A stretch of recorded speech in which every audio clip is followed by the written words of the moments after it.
name is Boyd Smith. I actually will be beginning the grad program here at Purdue full time in the fall.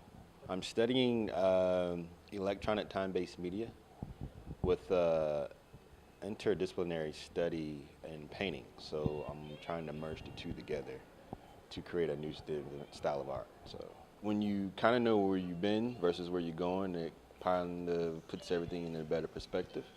On like I use my grandfather a lot because he's 80. He turns 80 this year, so he's pretty much seen a lot from history. Just born in the 1930s to the present now. So usually that's kind of like my oral history book. Inspiration comes from them because a lot of them had it harder than we do now, and it's just about basically taking advantage of the opportunities that wasn't there in the past but that are here now. With art, I tend to kind of reflect that. Not so obvious, but more on a settle. This more like on this is where we were, but this is kind of where we are now. So it's kind of like a past present type of thing.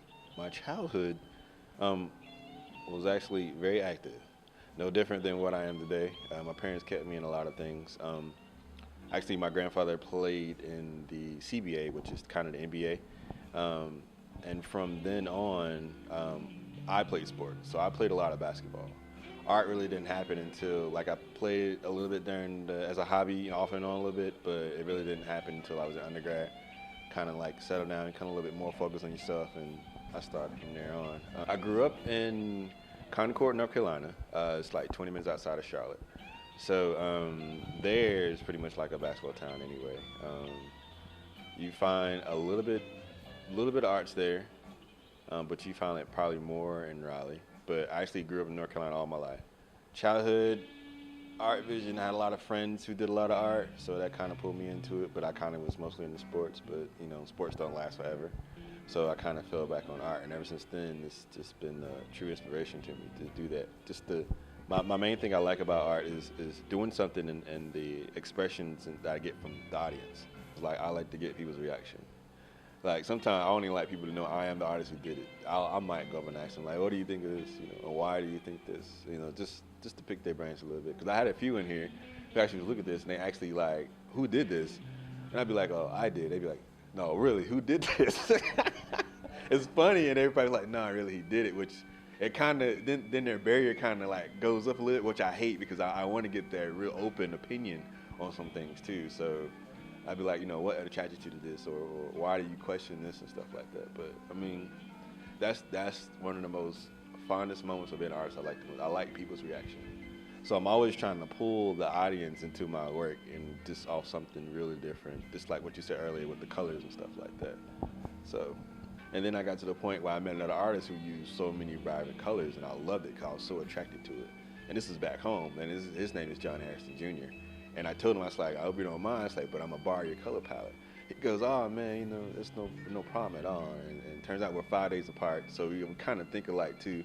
And then on the aspect of that, those colors, they kind of transform me into telling a different story, all because the warm and the cold kind of go together. But I kind of want to embrace people on what's really there. It's the color that's bringing you to you, but actually look at the picture a little bit more closely. And you start seeing all these little details in that you didn't see from afar. Rough. The life of an artist, it looks easy, but it is not. It is not. I'll tell anybody that who wants to be an artist, but that's the thing about it. You gotta go through the struggle, because it's a trial and error thing.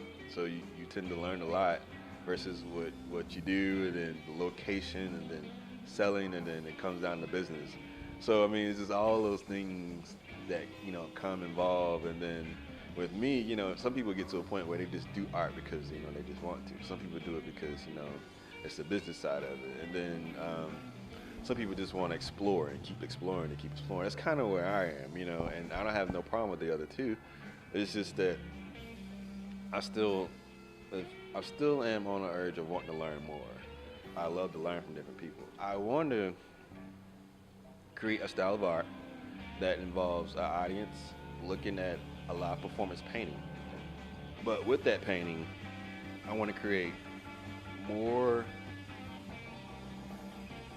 a virtual versus robotic type of feel of it. It's not TV, it's actually really paint. So the idea concept was taking something that involves a robotic movement, but it's a painting. So if you have a face, the face moves to like some other type of subject, and you take it, another piece comes out in front of it. So this is the idea I got off playing with Legos as a childhood. So ideas off that, and that it's like so far out there, and people's like, there's nowhere in the world you can actually come up with that. But that's the challenge, and that's the art in me. It's like, oh, you tell me I can't do it. Well, watch me try to attempt.